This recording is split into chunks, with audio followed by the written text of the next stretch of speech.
হে high, one second. Episode 1-এ আমরা দেখিয়েছি ঢাকা থেকে সিলেট হতে কিভাবে আপনি ট্রেকিং করে বিছানাকান্দি যাবেন। দ্বিতীয় দিনও আমরা চলে যাই পাঁচটি রেস্টুরেন্টে সকালে নাস্তার জন্য। নাস্তা শেষে নিয়ে নিই একটি গরম চা। সিলেটের সব জায়গার চা তেমন একটি ভালো লাগেনি, তবে এই চায়ের স্বাদটি ছিল অন্যরকম। এরপর সারাদিন ঘোরার জন্য ভাড়া করে একটি লেগুনা ভাড়া পড়েছিল 2500 টাকা।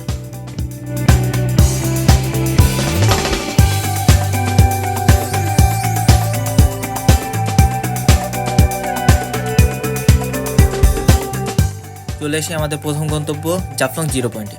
এরপর আমরা চলে যাই নৌকার ঘাটে। সেখান থেকে আমরা একটি নৌকা ভাড়া করে নিয়ে নিই।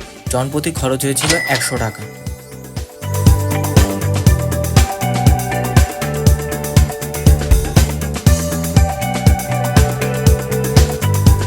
মায়াবী ঝর্ণা এসে কিছুটা হতাশা হই, কারণ বৃষ্টি না হওয়ায় ঝর্ণাতে কোনো পানি ছিল না। তাই ব্যাক করি 0 পয়েন্টের দিকে।